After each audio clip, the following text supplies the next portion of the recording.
राजा रंती देव ने 48 दिन से कुछ नहीं खाया था। लंबी भूख के बावजूद अपने भोजन की थाली को उन तीनों के आगे सरका दिया था।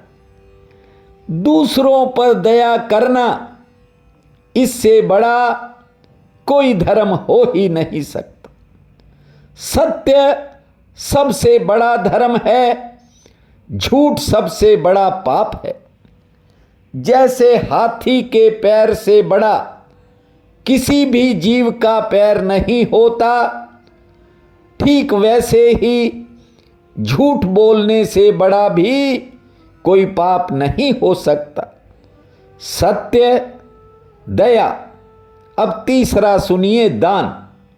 देखिए, ये जो कमाई का पैसा होता है, इसमें भी कहीं न कहीं थोड़ा बहुत कचरा जरूर होता है। उसे दान के माध्यम से साफ किया जा सकता है, फिल्टर, रिफाइन किया जा सकता है। जैसे कारों बसों में आप देखते हो, ये पेट्रोल डीजल डलता है ना, पहले उसको रिफाइन करके उसका कचरा निकाला जाता है।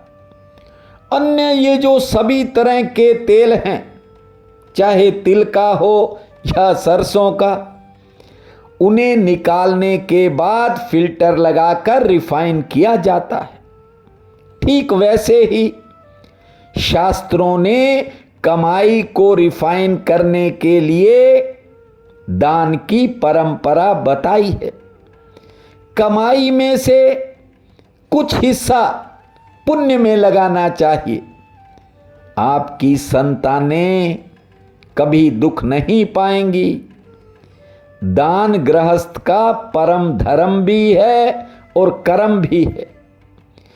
पाप का धन संतान की बुद्धि का नाश कर देता है। मेरे को जीवन में बड़ी संख्या में लोगों ने पूछा, क्या कि पैसा नहीं टिकता है। मैंने कहा, पैसे में गर्मी ज़्यादा होती है, अच्छी जगह लगाया करो, सदुपयोग किया करो, वरना पैसे की गर्मी ज़्यादा बढ़ जाए तो ये शराब घरों, वेश्याओं, जुआ घरों और अस्पतालों की तरफ मुंह कर लेता है। टिकना पैसे का स्वभाव नहीं है। जो अपने हाथ से पुण्य कर्म में निकल गया, वो जन्मों जन्मों तक आपका सहाई होगा। यद्यपि दरिद्रता बड़ा दुख है, लेकिन गरीब व्यक्ति गरीबी के कारण दुखी तो जरूर रहता है, पर वह बहुत से दोषों से भी बचा रहता है। अब भोग के लिए पैसा चाहिए, पैसा है नहीं, अब दुर्व्यसन कहां से करेगा? ऐसा नहीं है। भोग की इच्छा सब में होती है, लेकिन धन के अभाव के कारण गरीब व्यक्ति कर नहीं पाता और बहुत से नाजायज दोषों से बचा रहता है। देखिए, परमात्मा ने आपको धन दिया है तो दान पुण्य में, अच्छे कर्म में लगाओ। कुबेर भगवान के खजांची हैं, अमीर लोग कैशियर रख लेते हैं, भरोसा होता है ना। आजकल गुरु भी अपने शिष्यों के पास पैसा जमा करते हैं। ये खेल तो है विश्वास का, लेकिन यदि कोई कैशियर गड़बड़ करेगा तो मालिक उसको हटा देता है। इसलिए यदि धन मिला है, दान पुण्य के लिए किया करो। यदि कोई नहीं करता तो फिर धन को जाते कितनी देर लगती है। शास्त्रों में लिखा है, कि जो राजा होकर भूमि का दान नहीं करेगा वह अगले जन्म में कुटिया में निवास करेगा। राजा बनाया किस लिए था परमात्मा ने? सोचो। दान धर्म का तीसरा चरण है और चौथा चरण है तप। अपनी इंद्रियों को गलत कामों से हटाना, अपने कर्तव्य करते करते भगवान का चिंतन करते जाना।